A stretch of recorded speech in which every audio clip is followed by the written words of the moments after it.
What is up, guys? Today I want to discuss the best value FPL players of the 24-25 season.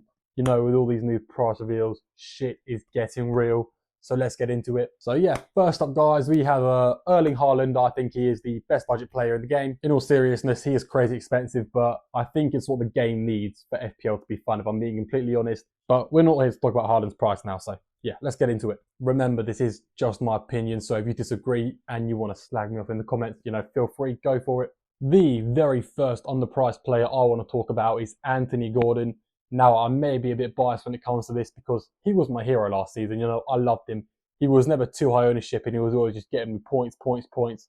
So cheap as well. So yeah, obviously this season he's gone up to 7.5 mil. I honestly thought he could have been 8 or 8.5 mil. So pretty much a steal at that price. With the early fixture run he has as well, he's definitely going in my team. The reason I think he is good value and he should cost more is because of how consistent he was. He only had 2 blanks at home all season, which is ridiculous. He was mainly consistent with the assists, and a lot of these assists did come in the form of winning penalties, which is slightly less reliable. So I can maybe assume that's why he's been only priced at 7.5 instead of 8 or 8.5. But either way, I would suggest every single one of you gets him in your team, especially because that 7.5 mil price point is going to be pretty valid for the beginning of FPL. There's a lot of players at that 7.5 mil price point, a lot of good ones you may want to switch to, and they're easy to go to if you don't like Gordon. You just got to do a simple switch, don't have to lose too much on your budget, don't have to spend too much. It just seems like an easy way around it. But yeah, I am also curious to know what you guys are thinking about Gordon. Is it just me? Am I being biased? Or is he actually really this good? Do you guys agree? Another player I'm going to talk about now is indeed Nkunku. There's probably a bunch of people saying this already. I think it is ridiculous. He's only costing 6.5 mil. With Palmer costing 10.5 mil, there's going to be a lot of people wanting to go for 6.5 mil. Nkunku saving 4 mil. That's a lot. Obviously, Nkunku wasn't good last season, but then again, he was injured for pretty much all last season. And at 6.5 mil, if Nkunku can stay fit and be a starter in this Chelsea team, which I very much think he can, there's no way in hell people aren't going to own him. Because it's like at Leipzig, he was insane. And I know being good in the Bundesliga doesn't mean you're going to be good in the Prem. But if he's starting for Chelsea at 6.5 mil, that is just such an easy decision to make.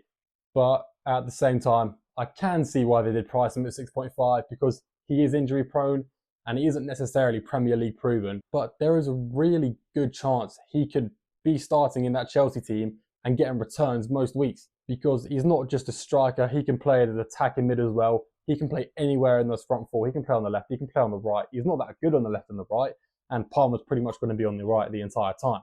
But he's flexible, you know what I mean? So yeah, as an overall summary, Nkunku could just be another dud like he was last season, or he's going to be insanely cheap and an insanely good budget player to get in your team. It's either or. It's not going to be in the middle, either insanely good or rubbish. This next player is Ollie Watkins.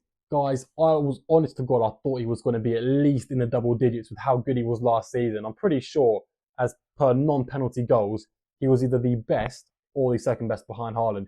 He was ridiculous. And I know what you're thinking, yeah, him not being on penalties is a big turn down. That's why he's probably not costing double digits like I thought. But you guys have to understand, Douglas Luiz has just left Aston Villa. And on the FPL app, Ollie Watkins was second in line on the Aston Villa penalties behind Douglas Luiz. And if we're being realistic thinking here, like, Ollie Watkins is going to want the penalties. He was pushing for top scorer last season and he could have got it if he was on penalties. So I think it's just going to be a common sense decision, Ollie Watkins is going to want the penalties. Is Emery really going to deny him the penalties? I mean, I know Tielemans could actually be above him in the penalties. I've been made aware of that. But Tielemans doesn't even start every game.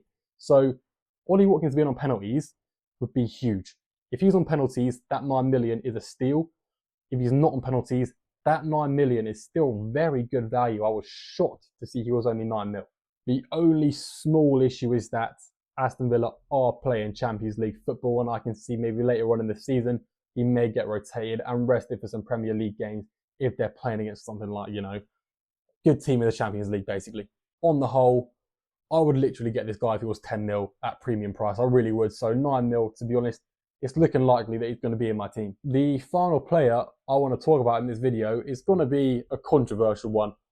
Not many of you will agree, but I'm going to say it's Leif Davis from Ipswich Town. Yes, I'm putting an Ipswich defender costing 4.5 mil as an absolute bargain. Do you know why? In the Championship, he didn't just get 5 assists last season. He didn't just get 10. Didn't even just get 15. He got 18 assists in one Championship season as a defender, along with 2 goals in 40 games. That's a return every 2 games for a defender. That is insane. I'm pretty sure it's record breaking.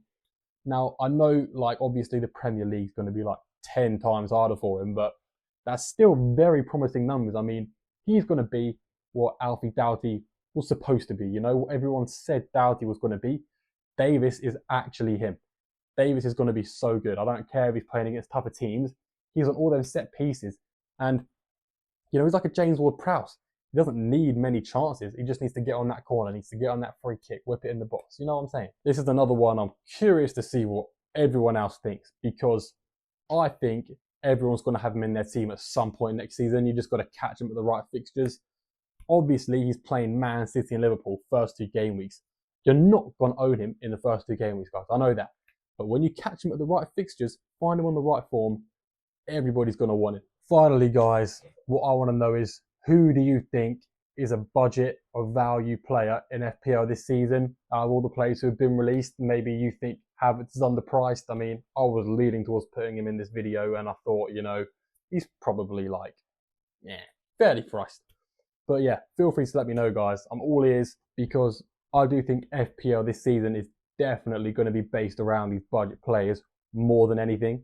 With, you know, our premiums costing so much, Haaland at 15 mil, Salah at 12.5, Palmer at 10.5, you're not going to be able to get all those 3 players in your team, full stop.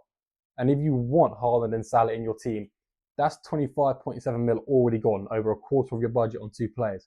So you're going to need players like, you know, Davis, Gordon in this video, who are going to give you so many points for how much they cost. Really good value players. Obviously, I could be wrong. You know, every new season is completely different to the last. All these players could absolutely stink out. Only time's going to tell. But yeah, guys, thank you very much for watching. See you in the next one.